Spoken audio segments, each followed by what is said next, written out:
আপনি যুগ যুগ ধরে, আপনি অথবা 50 বছর ধরে বা 40 বছর নামাজ পড়েছেন, কোনো একদিনের নামাজ আপনার এত অসাধারণ লেভেলে ছিল, গোটা নামাজটা জুড়ে কেবল আপনি কাঁদছেন আল্লাহর কাছে, আল্লাহ তুমি আমার মাফ করে দাও, আমার পিতা মাতাকে ক্ষমা করে দাও, আমার ইবাদত কবুল করে নাও, আমার অন্তরে তাকওয়া তৈরি করে দাও। এই যে আপনি এত মজা করে সেদিন নামাজ পড়ছেন, আল্লাহ বললেন যাও, তোমার 40 বছরের সকল নামাজ এই স্টাইলই হয়েছে বলে আমি তোমার আমলনামায় লিখে দিলাম। আপনি ভাবতে পারেন যে আপনি কিন্তু এরকম নামাজ জীবনে কোনোদিন পড়েন না, কিন্তু একদিনই পড়ছেন। ও আল্লাহ বললেন আচ্ছা যাও, তোমার অতীতের সব আমল বা তোমার সকল আমল এইরকম স্টাইল হয়েছে বলে আমি আমলনামায় লিখে দিলাম। এবং তার উপর ভিত্তি করে কি আল্লাহ তাআলা এবার আপনাকে পুরস্কার প্রদান করবেন। সবচেয়ে ভালো যেটা ছিল আমলটি, ওইটার উপর ভিত্তি করে আল্লাহ তাআলা আপনাকে পুরস্কার প্রদান করবেন। এইভাবে আল্লাহ সুবহানাহু ওয়া তাআলা একদল লোককে আল্লাহ সুবহানাহু ওয়া তাআলা এইরকম তাকে আপনার প্রতিদান প্রদান করবেন। আর অন্যদিকে ওয়াল্লাযী ক্বালা লিওয়ালিদাইহি, এবার বাকি ঘটনা আপনাদেরকে বলছি।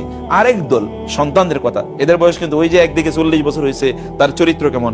আর ওয়াল্লাযী ক্বালা লিওয়ালিদাইহি উফিল লাকুমা, আরেক সন্তান, এক গ্রুপ সন্তান আছে, তারা বাবা মাকে বলে উফিল লাকুমা, আরে তুমি আসো সারাদিন খালি নামাজ রোজা ইবাদত আকীদা এগুলো নিয়ে থাকো, আমগো কি একটু আনন্দ ফুর্তি করা লাগবে না? এরকম একদল বাচ্চা আছে, তোমরা খালি তোমাদের কাছে জ্ঞানর এগুলো করো না। তো এই জন্য এখন মার কাছে আসে না। মার কাছে কেন জানা? কারণ মার কাছে গেলেই কেবল নামাজের কথা বলে, মার কাছে গেলেই কেবল কি আমার হিজাবের কথা বলে, কেবল দিনের কথা বলে, কেবল কোরআন পড়লা না কেন, কেন তুমি ইবাদত করলা না, কেন তুমি নামাজ সময় মতো পড়লা না, কেন তুমি সিনেমা দেখতেছো, কেন তুমি মোবাইল নিয়ে থাকো। এই যে এরকম হচ্ছে একদল সন্তান। এই দল সন্তানের মাথা পিতা মাতাদের কাছে সবচেয়ে কি খারাপ। বন্ধুদের সাথে আড্ডা দিতে চাইলে, আড্ডা দিতে পারলে দিনের পর দিন আড্ডা দেবে, মোবাইল দিনের পর দিন সে চালাবে, টেলিভিশন দিনের পর দিন দেখবে, আপনার কি বলে খেলা দিনের পর দিন, বই গল্পের নাটকের উপন্যাস ইত্যাদি দিনের পর দিন করবে। কিন্তু নামাজের কথা বলছেন, মেজাজ এত খারাপ, মারে আমার একেবারে সহ্য হয় না। দেখবেন অনেক বাচ্চারা মাকে সহ্য করতে পারে না, অথবা বাবারে সহ্য করতে পারে না, দোয়া করে আল্লাহ বাবা যেন আজকে বাসায় না আসে। কেন?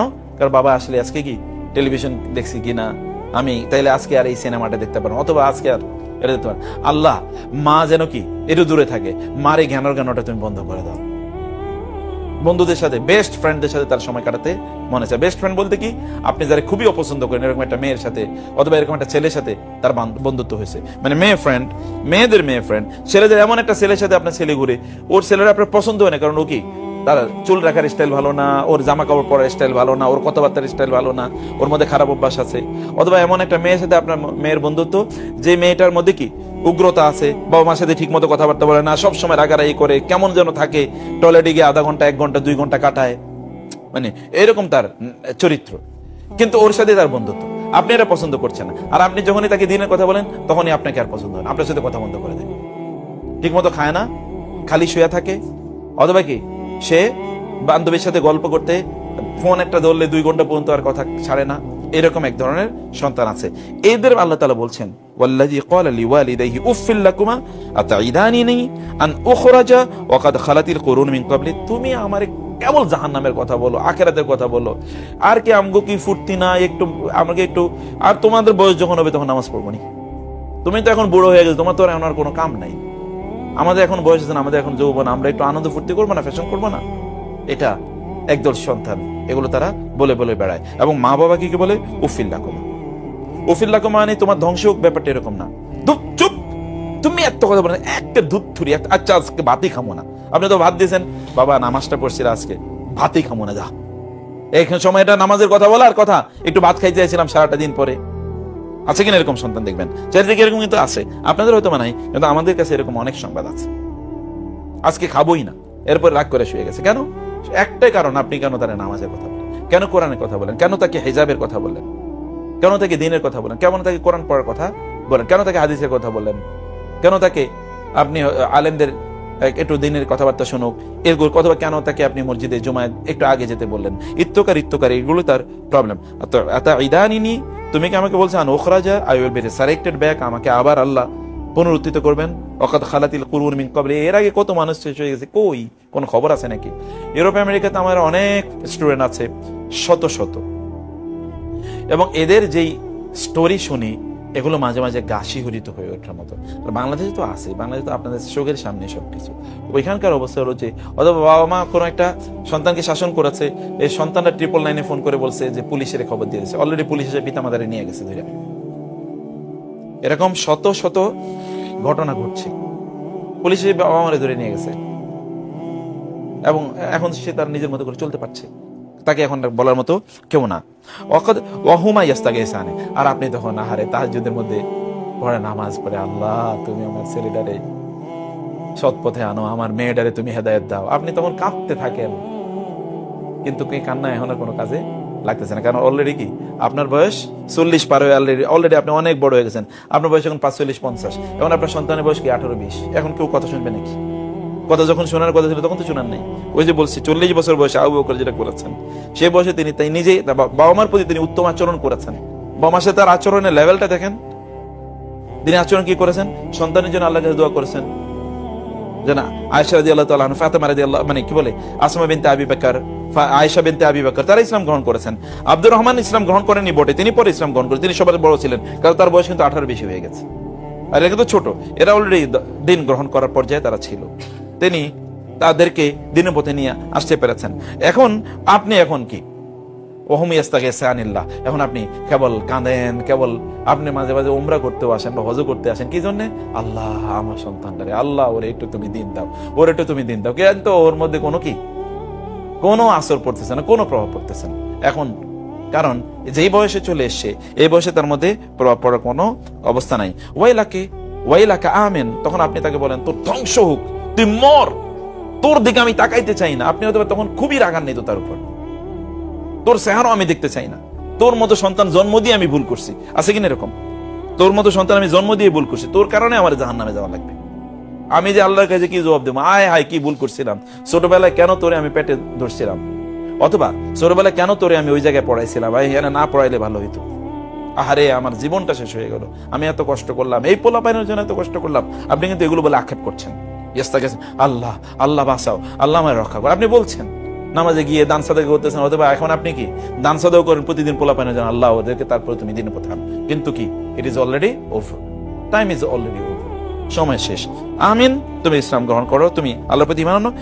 ইন্না ওয়াদাল্লাহি হাক্কুন ফায়াকুলু মা হাদা ইল্লা আসাতিউল আউয়ালিন। ও তখন এগুলো কিছু মনে করেন, আপনি যতই বলেন না কেন, আপনি যতই কাঁদেন, আপনি তার সামনেও আল্লাহর কাছে কাঁদতেছেন, কোরআন পড়তেছেন, আগের চেয়ে ইবাদত বাড়িয়ে দিচ্ছেন, আলেমদেরকে ভাষায় হয়তো বা ডাকেন, অথবা আপনি নিজেও কি দিনদারি আগের চেয়ে অনেক বাড়িয়ে দিচ্ছেন, আপনার ঘরটাকে ইসলামিক করতে চান।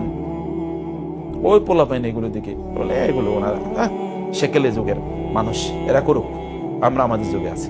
আপনি হয়তো বা কি করছেন, একবার এক বুড়ারে দেখা গেল বাসায় গিয়ে মসজিদে সকাল থেকে গিয়ে একেবারে রাত পর্যন্ত মসজিদে। তো একজন জিজ্ঞেস করছে কি ব্যাপার, আপনি সকাল থেকে রাত পর্যন্ত মসজিদে? বলে আমার মেয়ের আজকে বিয়ে হইতেছে, তো এই জন্য আমি বাসা যাচ্ছি না। বলে মেয়ের বিয়ে হচ্ছে, আপনি বাসা যাচ্ছেন না কেন? বলে ওইখানে আজকে ড্যান্স পার্টির আয়োজন করছে, জন্য আমি বাসা যাইতেছি। কিন্তু মসজিদে, আর মেয়ের ওইখানে ড্যান্স পার্টির আয়োজন করছে বিয়ের আসলে। এরকম বহু দিনদার লোককে দেখবেন, মহিলা আছে, পুরুষ আছে। আমি বহু মহিলাদেরকে অনেক দেখি, অনেক বোনরা তারা হিজাব পরে আছেন, তার মেয়েটার বয়স 18, মেয়ের জামা কাপড় যেভাবে গেছে ওর দিকে তাকাইলে ইমান কি অলরেডি অন্যদিকে ইমান দৌড় দেয়। তার দিকে তাকাইলে এরকম জামা কাপড় মেয়েরা যাচ্ছে, আর ওই যে উনি কিন্তু অথবা তার বয়স 50, উনি একেবারে হেজাব পরে, ওনার হেজাব পড়লেই কি আর না করলে তাদের কেউ তাকাবেও না, যার দিকে তাকাবে ওরে কি অর্ধ উলঙ্গ করে নিয়ে যাচ্ছে। সমাজ এমন একটা জায়গায় আমরা গিয়ে দাঁড়িয়েছি। তো এমন হয়, কিন্তু এটা কেন হয়ে গেছে? মূল প্রবলেমটা কখন তৈরি হয়েছে? ছোটবেলা।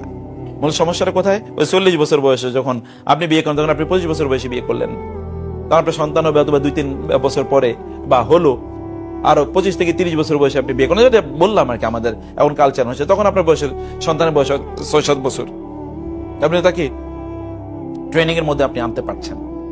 কিন্তু এরপরে তো অলরেডি এটা যখন আপনাকে ইয়ে থেকে সরে যাবে, তখন আপনি করতে পারবেন না। উলাইকাল্লাযীনা হাক্কা আলাইহিমুল কাওলু ফি উমামিন ক্বাদ খালাত মিন ক্বাবলিহিম মিনাল জিন্নি ওয়াল ইনসি ইন্নাহুম কানু খাসিরিন। কিন্তু এখানে দুইটা ঘটনা ঘটে যায়।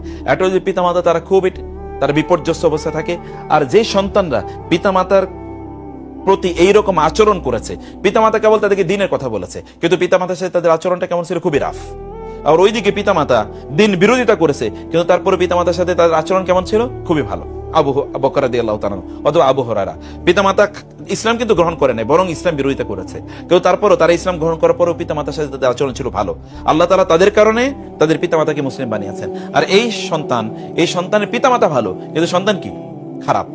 সন্তান দিনের পিতামাতা দিনের কথা বলছে, কিন্তু সন্তান দিনের কথা শুনছে না। আল্লাহ তাআলা বলছেন এই সন্তানদের কি হবে, উলাইকাল্লাযিনা হাক্কা আলাইহিমুল কওমু ফি উমামিন ক্বাদ খালাত মিন ক্বাবলিহিম মিনাল জিন্নি ওয়াল ইনস, এরা জাহান্নামে যাবে। এই পিতামাতা, এই সন্তানরা একদিকে তারা জাহান্নাম, অন্যদিকে ইন্নাহুম কানু খাসিরিন, এরা এই দুনিয়াতে কি ক্ষতিগ্রস্ত।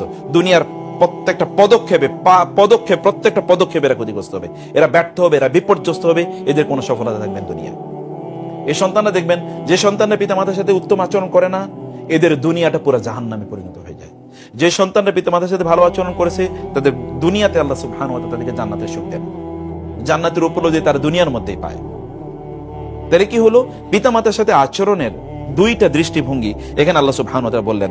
এবং ওয়ালিকুল্লিন দারাজাতুম মিম্মা আমিলু ওয়ালিউওয়াফিহুম আমালাহুম লা ইউজলামুন, এদের প্রত্যেকেরই পিতামাতা যে ইবাদত করেছে তাদের জন্য তারা সওয়াব পাবে, সন্তানরা যা করেছে তাদের জন্য তাদের বিপর্যয়ের মধ্যে তাদেরকে পড়তে হবে। কিন্তু আমাদেরকে মনে রাখতে হবে যে আমাদেরকে কিন্তু সময়টা কিন্তু আমাদের আগেই।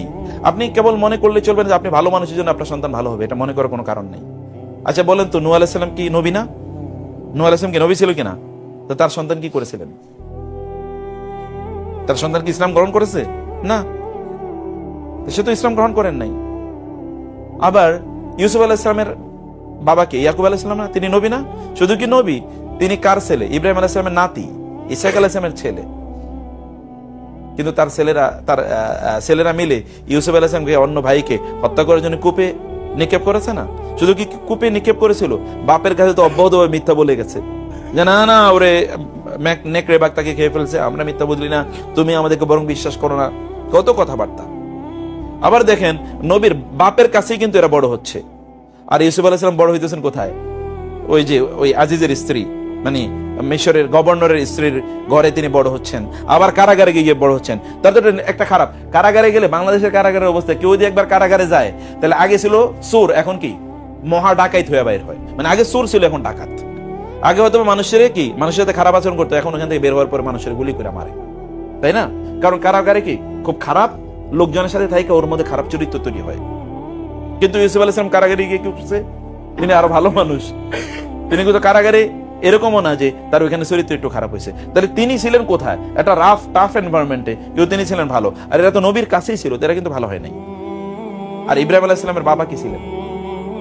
মূর্তি পূজক। শুধু তা না, মূর্তি পূজকের মন্ত্রী ছিলেন তিনি। তার ঘরে কে জন্ম নিয়েছে? ইব্রাহিম আলাইহিস সালাম কে? আবুল আম্বিয়া। ইব্রাহিমের জন্মের পর, ইব্রাহিম নবী হওয়ার পর থেকে আর কোন নবী ইব্রাহিমের বংশের বাইরে আসে না। সব নবী ইব্রাহিম আলাইহিস সালামের বংশের, হয় তার ছেলে অথবা তার নাতি অথবা তার নাতির নাতি, তার বংশে, তার ব্লাডে এসে। কি মর্যাদা আল্লাহ তাআলা তাকে দিয়েছেন।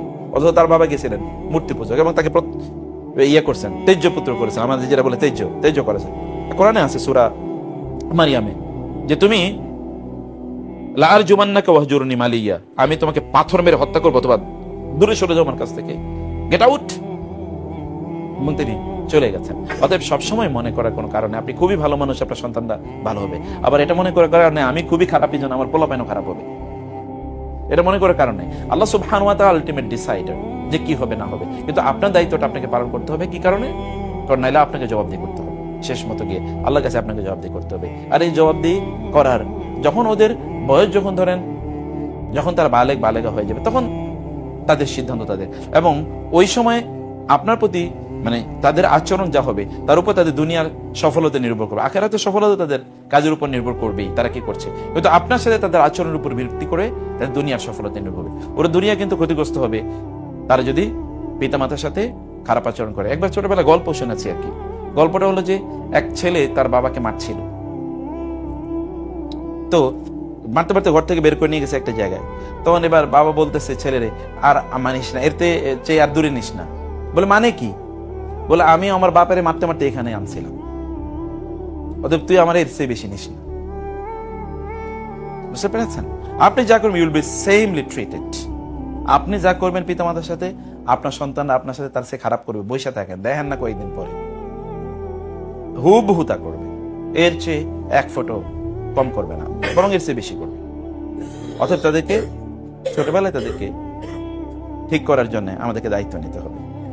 আমি আজকে সকালে এই আয়াতগুলো পড়ছিলাম, আর আমি খুব মানে আমার অন্যরকম ফিল হচ্ছিল। সারাদিনই আয়াতগুলো নিয়ে আমার মাথায় আসতেছিল যে আল্লাহু আকবার, আল্লাহ সুবহানাহু ওয়া তাআলা কি ফিলোসফি, দেখেন কি দর্শন কোরআনে। আমি তো জানি না, আমি কোরআন পড়াই, কোরআনিক অ্যারাবিক পড়াই, কোরআনে গ্রামার পড়াই, কোরআন নিয়ে অনেক ধরনের কোর্স পড়াই আমি অনলাইনে। আমার স্টুডেন্টদের মধ্যে অধিকাংশ হচ্ছে মহিলা, মোস্ট অফ দেম, এবং তারা এত ভালো পারেন আলহামদুলিল্লাহ। তো আপনারা কোরআনটাকে বুঝেন, কোরআনের কাছে আসেন, কোরআন দর্শনটা ধারণ করার চেষ্টা করেন, ইসলামকে ধারণ করার চেষ্টা করেন। এবং বয়স যাদের 40 হয়ে গেছে অলরেডি, আপনারা দ্রুত আল্লাহর কাছে আত্মসমর্পণ করেন যদি আপনাদের নিজেদেরকে বাঁচাতে চান, আপনাদের পরবর্তী জেনারেশনকে বাঁচাতে চান।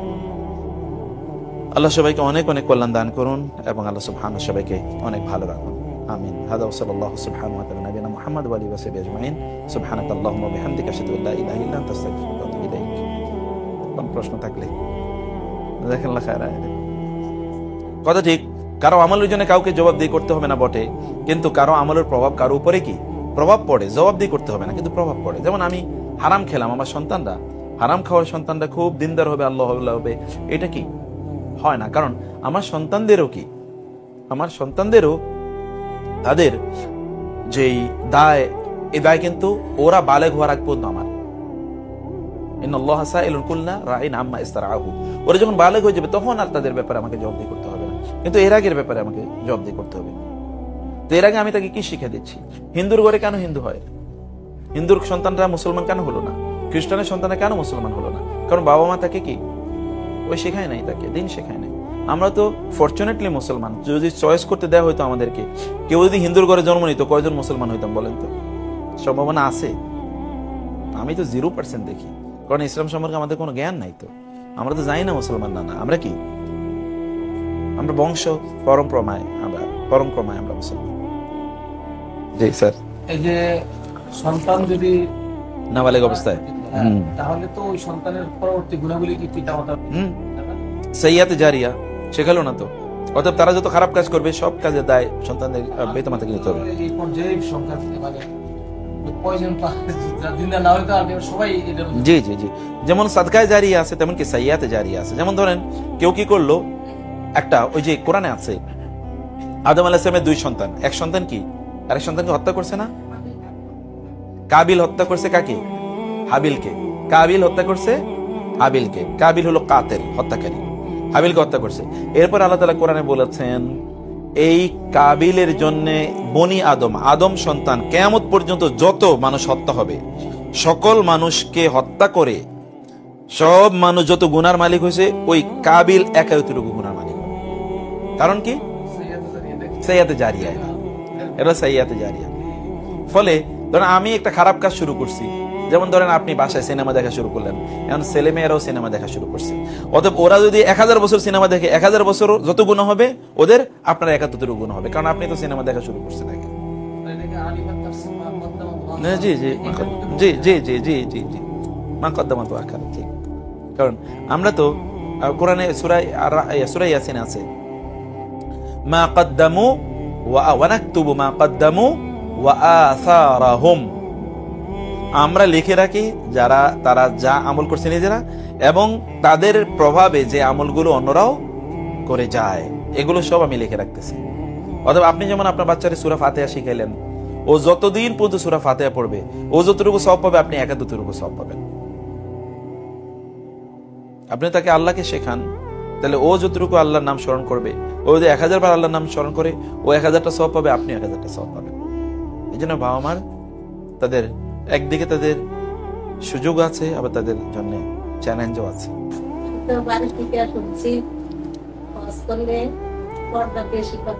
হ্যাঁ জি,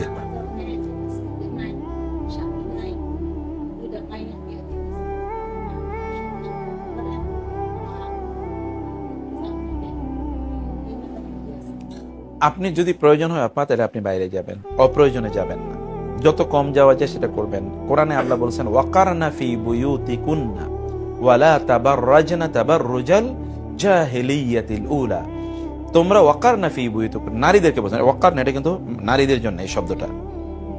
ওয়াকারনা, the women should stay inside their house, নারীরা তাদের বাসায় থাকবে, ঘরের মধ্যে। ওয়ালা তাবাররাজনা, আর তোমরা বের হইও না তাবাররুজাল জাহিলিয়া লিতুরুলা, জাহিলি যুগে নারীরা যেমনি ভাবে বের হতো। জাহিলি যুগে নারীরা কেমনে বের হইতো? শুধু মানে জাহিলি যুগে নারীদের শুধু গলাটা দেখা যেত। কি দেখা যেত? শুধু গলা, হাতও না পাও না, শুধু গলাটা, এখানে চেইন যেখানে দেয় না এটা দেখা যেত। এটাকে আল্লাহ তাআলা বলছে জাহিলিয়াত। তাহলে আমাদের যুগের মহিলাদেরকে কি বলতো? এখন কোরআনের আয়াত নাজিল হলে কি বলতো? এটা শব্দটা বলেন তো। শুধু গলা দেখা যেত, এটা বলে জাহিলিয়াত। আর এখন তো সবই দেখা যায়, তাহলে এখন এটা কি বলা উচিত? সে কারণে যেটা করতে হবে তা হলো যে আপনি অপ্রয়োজনে বের হবেন না, যতটুকু প্রয়োজন ততটুকু বের হবেন, কথা বলবেন, অপ্রয়োজনীয় কথা বলবেন না কারোর সাথে। মহিলা যেটা, এই যে বোনদেরকে আমি বলি, এই যে বাজারে দোকানে গিয়ে বলেন না ভাইয়া এটার দাম কত, ও আপনার ভাইয়া কবে থেকে হয়েছে? ও তো বিক্রেতা, ওরা আপনি ভাইয়া কেন বলেন? এবং ওর সাথে রসালো গল্প কেন করেন? এটা কিন্তু পার্সোনালিটির ইস্যু, এটা পার্সোনালিটির ইস্যু। আমার নারীদেরকে তো আমি কথা বলতে কেমন হলে দেবো না। ও ভাই ভাইয়া কি, ও তো বিক্রেতা, ওর সাথে গল্প করে কি আছে? দাম কত বলো, আপনার পছন্দ হলে কিনবেন, না নাই, আর তার জন্য খোঁজ গল্প নাই। আপা আপনারই দেখে আমি দাম কমাইছি, আপনারই দেখে কেন ও দাম কমাইছে? আপনি কি তার মানে ভন্ডামি, ও আপনার সাথে গল্প করতে চায়, বলেন দরকার নেই। ব্যাস, এক বিজনেস টক, মানে কথা যতটুকু ততটুকুই, এটা করতে হবে আপা। আর যদি বাজারে যেতে হয় তাহলে সে সকল বাজারে যাবেন যেখানে পুরুষদের আনাগোনা কম, সেরকম জায়গায়। ফেরি থেকে কিনবেন আপা, জান্নাত তো আমাদের জন্য বেশি জরুরি। মানে একটা এক্সাম্পল বলছি আর কি, এক্সাম্পল বলছি। যেমন হতে পারে মানে বাজারে যাওয়া তো আর হারাম না, আপনার যেতেও হতে পারে, কিন্তু আপনি যেমন ধরেন আপনি যাবেন হলো যেমন ফেরিওয়ালার কাছ থেকে আপনি কিনলেন, বাসার কাছে যারা আছে এরকম জায়গায়, এবং যত কম যাওয়া যায়, একবার যখন যাবেন তখন একবার বেশি জিনিস আইটেম কিনে নিয়ে আসবেন। কথা মানুষের সাথে কম বলতে হবে, আর পরিপূর্ণ হিজাব নিয়ে যেতে হবে, কারণ নারীদের কণ্ঠের মধ্যেও সিডাকশন আছে। আমার বহু ছেলে স্টুডেন্ট আছে, ওরা বলে যে স্যার ওই মেয়ের কণ্ঠ শুনে আমি তার জন্য বিল্লা হয়ে মানে কি ফিদা হয়ে গেছি। এরকম কত ঘটনা আছে যে ফিদা হয়ে শুধু কণ্ঠ শুই না। আমার এক কাজিন আছে, এর একজন যারে বিয়ে করছে, এরা দেখলে কারো পছন্দ হইব না, কিন্তু আমি বললাম কেন? বলে ওর কণ্ঠটা আমার কাছে একেবারে পাগল করা, তাই না? কণ্ঠ, কারণ নারীদের কণ্ঠের মধ্যে সিডাকশন আছে, সিডাকশন মানে এর মধ্যে এক ধরনের মাদকতা আছে। তো সেই কারণে কি হচ্ছে, আল্লাহ তাআলা এভাবে তৈরি করে দিয়েছে, নাহলে তো পোলাপান লালন পালন করতে পারবে না, না তো সংসার টিকবে না। আর যার মধ্যে আল্লাহ তাআলা যেই আকর্ষণ তৈরি করে দিয়েছে, এই জন্য কম বলতে হবে। বক্সিয়া দিতেন, হায় হায় রে আল্লাহ, কত দেখছেন। কোরআন শরীফ বক্সিয়া দেয়া যায় না, কোরআন শরীফ বক্সিয়া দেয়া যায় না। যিনি কোরআন পড়ছেন উনি এটার সওয়াব পাবেন। এটা কারে বক্সিয়া দেবে? বক্সিয়া দেবে কাকে? হ্যাঁ, আমাদের দেশে আছে, এটা একটু বক্সিয়া দেবে কারে? রাসূলের বক্সিয়া দেবে। রাসূলের কি ইবাদত আমলের কম আছে নাকি? এই যে আমরা যদি এখানে বসে বসে আমরা যত কথা বললাম, এই সবগুলো কথা আমরা যতটুকু সওয়াব পাইছি, রাসূল একা ততটুকু সওয়াব পাইছেন। এই পৃথিবীতে যত ইবাদত হয়, সকল ইবাদতকারীরা যত সওয়াব পায়, রাসূল সাল্লাল্লাহু আলাইহি ওয়াসাল্লাম একা কি এতটুকু সওয়াব পান? কেন পান? কারণ উনি কি ওই সাদকায়ে জারিয়া, তো উনি সব ভালো কাজের পথ দেখাইছে। অতএব যত মানুষ ভালো কাজ করবে তারা সবাই মিলে যত সওয়াব পাবে, একা তিনি ততটুকু সওয়াব পাবেন। অতএব এটা উনি তেলাওয়াত করছে।